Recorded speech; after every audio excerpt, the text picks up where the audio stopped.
Hey guys, it's Danny, and today I'll be giving my full review on the Redmi Note 10s. This is a phone that we've had for about 2 weeks now, and I have seen enough that I can review it for my full review. Last video I did about this phone was the summarized review, so I cramped as much as I can into that 10 minutes as I could. So it's going to be a more detailed, in-depth review. So yeah, without further ado, let's get into the review. Okay, so first off, let's start off with the design. So let's start off right here, which has a little indented part, which looks really cool. So first of all, let's start off. So you have stereo speakers on this thing. You have a speaker right here and an IR blaster for controlling your TV. That is pretty cool. That's a feature you don't really see that much on today's phones. Going around here, you have your volume up buttons, which are really clicky. Hopefully you guys can hear with the mic. And then you have your power button, which also doubles as a fingerprint reader. So yeah, it does really good. So it is really cool. Going around here, you have nothing else, and then you have another stereo speaker right down here, and then you have USB-C, which is really cool. This is like a $200 phone, so you have USB-C. That's really cool. Then you have a microphone and a headphone jack. That's right, a headphone jack, which is a feature you don't get on much of high-end phones. That's really good. Going around over here, you have nothing except your SIM card, which still is an expandable storage. So in case you run out of storage, yeah, so you have expandable storage right there. Just really cool. And yeah, that's about it for the design. And it has like metal rails going around, which feels really premium. But on the back, it is a plastic, which is a little frosted finish, I guess. It is really cool. And when you see this, you will think this is a really good phone. It looks really cool. And the back isn't that bad. It is really good at rejecting fingerprints, so that's something I can give it for. And it is really cool. The camera bump on this thing isn't the big deal.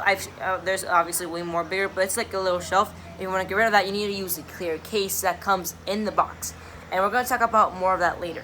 So right here you have quad cameras over here, which we'll talk about a little bit more later. And for some reason, this thing kind of goes with the rainbow, as like with rainbow tints, as like a little bit of rainbow colors when you switch it like this or like that. So you have to keep an eye on that. And then here it says ultra premium on the camera, as if it's a feature, but it's not that premium because it's a $10 phone. So we'll get to that a little bit later. You have your Redmi logo, which is really cool, and they have made in China, stuff like that, all that stuff. So the camera bump is big. You have a dual LED flash, which is really cool. And as for the screen, it is that is a 6.4 inch AMOLED 1080p screen, 60 hertz, no 120, but I can say it is better, smoother than some. It has 409 pixels per inch. It looks very sharp. As someone who hasn't really seen any Android 1080p devices, this looks really sharp to me. And of course I have an iPad over here. Look at the notes, and it's sharp and everything, but this is the big deal.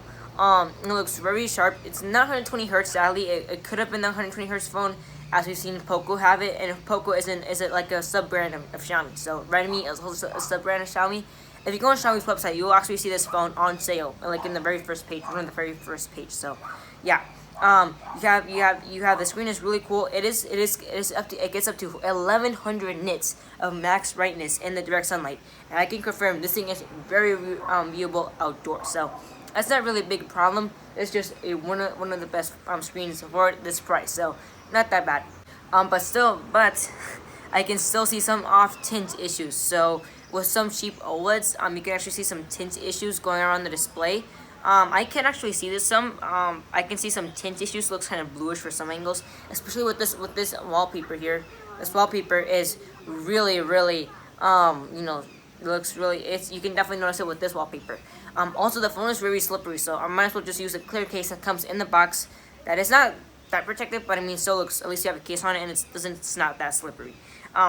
Now for the performance. So this is where things start getting a little bit cheap, as with a $200 phone, you start getting cheap and stuff like that. So the performance is a MediaTek, I think that's how you say it, Helio G95. In other words, it's which is equivalent to a Snapdragon 725G, not 765G, 725G. And apparently the G stands for like a X version, I guess that's what you want to call it.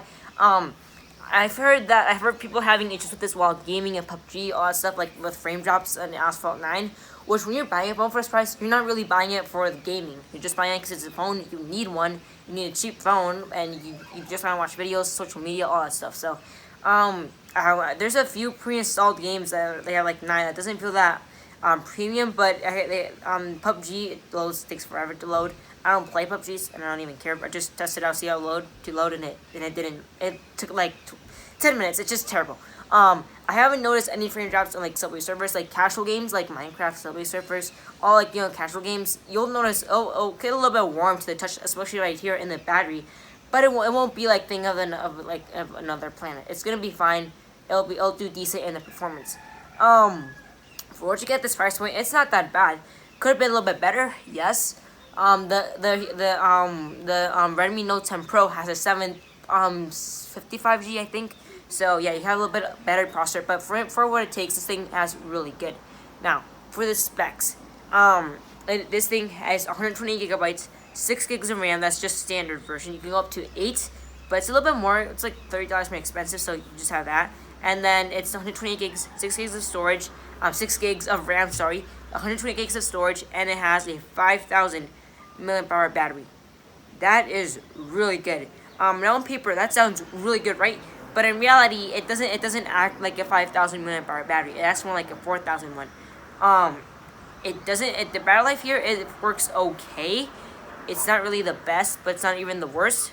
It works fine. Like on when you're gaming, of course, battery life is gonna be trash, and it's gonna suffer a lot. But for what it is, just scrolling for YouTube, watching YouTube, Netflix, just pre-installed it by the way for some reason. It does really well. And also in the camera, we'll get to after this the battery section. It suffers a lot when it's in the camera. It suffers weight a lot, but still the screen looks pretty cool, I guess. The battery is fine. This is definitely a one-day phone. My grandma has she uses it mostly on YouTube. Let me just check here in the battery. Yeah, she has used it a lot, like this past few days. This day she didn't really use it, but last day she has used it. But you can also turn on battery saver, which will give you an extra hours of battery life, just in case you're going on a long trip. Plus, you have 33 watts charging, which it also you have included in the box is the brick. This brick is a USB-C. There's USB to USB-C charging, and this thing is heavy. It's 33 watts, and you have this pretty sweet animation when it's charging. So you can tell it's called Mi Charge, Turbo Charge, I guess. So that's how they Xiaomi says it is, but it works really well. And when you die, you can charge it up, and it can go 0 to 100 in an hour. So that's really cool. So you're like charging like at 7 to 8 a.m. while you eat. It'll be ready for most of the day. So it'll be really good. Now, how good is the camera? This is a thing that most budget phones don't really do that much, but that it's still really heavily required. But I mean, in this price range, you're not really expecting the best of the camera. So how well does it do? Well, this thing does, on average for just the photo stuff, it does fine. Does it fine? It doesn't do it like the best thing ever. It does the things just fine. Not the best, just fine. Let me just take some photos of you samples so I can show you these photos here. So the specs on the camera are: it has 4 quad cameras. 64 megapixel main one, you have to toggle that. It's shooting out 16 megapixel photos by default. You have to toggle 64 megapixel cameras. 8 megapixel ultra wide, good for having an ultra wide. That's really good. Not just a telephoto. 2 megapixel macro, and a 2 megapixel depth sensor. Okay, so for those of you know, the depth sensors are supposed to make, in theory, better portrait shots, but it's only 2 megapixels, and I don't see why you would want to do that. And then 2 megapixel macros in fun. I had a little fun, I guess, shooting macros here. It's only 2 megapixels, so the colors are really bad. But you can get really close to subjects, and I guess it'll look just fine. It's not really the greatest. It's not the best. It's just okay, I guess. I'll be showing some photo samples right now, like in the past few seconds. But it is fine. The selfie camera though, it is really bad. That's one thing I can say for it. It is really bad. It underexposes. And it's not even real life, capture. Look, I'm doing like this, and it doesn't even do anything. It's just like it's lagging behind. And it underexposes. It's either hit or miss. And if you wanted to like actually make it good, you need to expose it even more. But it doesn't really do that good of a job. This just underexposes. It's just happening to focus. So it doesn't really do that great of a job here. So I don't know why you even do it. It's just weird, I guess. At least it has HDR, so that's for sure. And in portrait mode, that's when I can say it does a better job. You can take photos of other objects, which is really good. You can actually control the depth of field that you have, that you want to have, so that's really cool. And And also you have a 4K video on this thing. Now for video, it does good. It does really good actually. It does up to 4K 60 FPS, which is really good. Let me just show you some test clips right here. So right here, this is the test clips for the 4K video. This 30 FPS. It looks pretty good, I guess. Kind of exposing a little bit too much and exposing stuff like that. You can go up to 10x. I mean 6x zoom. My bad. On this on the video, but then what does it even do? It automatically just goes back to changing it. So it's not the greatest, but it is okay. And for the front-facing camera, it does 1080p video, which looks really bad. But I mean, hey, it's a $200 phone. So, and then you have a Pro mode, which here you have your lens, your ultra wide lens, your RAW, your ISO, your how you say it, your shutter speed, and 64 megapixels. So here is a photo with 64 megapixels of this microphone, of this beautiful microphone. And since this plane of focus is so small, you can basically count on the background being blurred immediately. So if I just take a photo of my thumb here, my awesome thumb. I just take a photo, the background will immediately be blurred.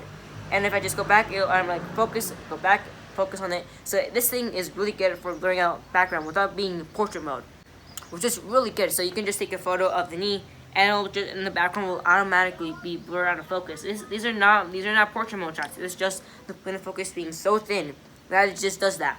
So yeah, and also you have slow motion, which is up to, which is kind of bad. I'm not gonna show it, but it's just bad. This thing has night sight.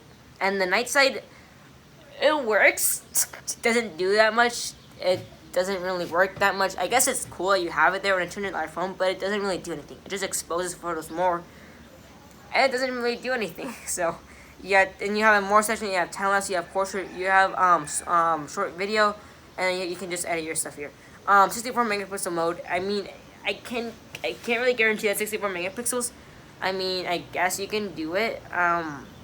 I can't really guarantee that, but I mean, hey, at least it works. So yeah, but I can't really guarantee that it's 64 megapixels. Now the ultra wide, that is way softer. As you can tell, it's probably 8 megapixels, so you can probably tell that it's way softer. Really soft it is. Actually, let me just take some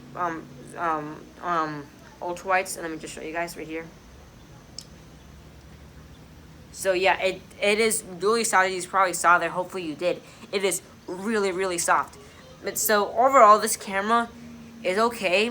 Not the best, not the greatest. The selfie camera really sucks. You have to expose it way more. And most people don't even edit their photos. I do sometimes when I'm taking like a pro res shot of like a toucan on thing. So, but other than that, not that much. You have a Google Discover page back here, which is really cool. And then you have your settings. And this thing can do facial recognition, and you have in-display fingerprint reader on the power button, which is really cool. And the face unlock, it works really well. Let me just show you guys how it works. So like this, on and on, boom, there you go, you got that. And you go, just fingerprint reader, really fast and reliable. There you go, really fast. And for face ID, just look at it and it automatically goes on there. It is really good. The display can get pretty bright, except before you have also a dark mode that I gotta say looks really dope, but it's a little bit too dark on a phone. It's not that noticeable better as it is on an iPad, or something like that. And then you have special features. You have game turbo mode, which it throttles the faster and it makes the phone go super high up. Kills battery, but I mean, hey, it's fine. So overall, this is a really good phone. Apart from those things I just talked about, that are pretty negative about the camera. Camera's a solid B. It's not the greatest, it's not the best, but it does work when you force it to. So yeah, it's okay. It's a great phone for what you get for the price. Of course, if you have a higher budget, you can go for the 10 Pro, which has a better camera, better performance, better specs. But then again, what are you getting this for mainly? You need a phone, you have a budget, and you just have that to spend. And this thing covers it up really good, and the speakers are excellent too. Let me just give you guys let me just show you guys how they work. They do a really excellent job. Let me just show you guys. I'm just going right now. Hold on, let me just show you guys here. Those are the speakers. Those are stereo speakers. That sounds really good to the ear. That is halfway. Gets a little low. You have to go all the way up when it sounds really good. So lesson learned. This thing is really good. Awesome phone. Definitely recommend it. Apart from those things I just mentioned. So without further ado, that's about it, guys. Thanks for watching my review. I'll keeping you up with the one month review, 3 months review, and all that stuff. And also, my grandma, my grandma's phone. She lets me borrow them so I can review them, which is really good. Thank you, Grandma. I appreciate that. My grandpa got the same exact phone, but with this aqua blue color. So yeah, just you guys just know. That's about it. Thanks for watching. See you in the next video.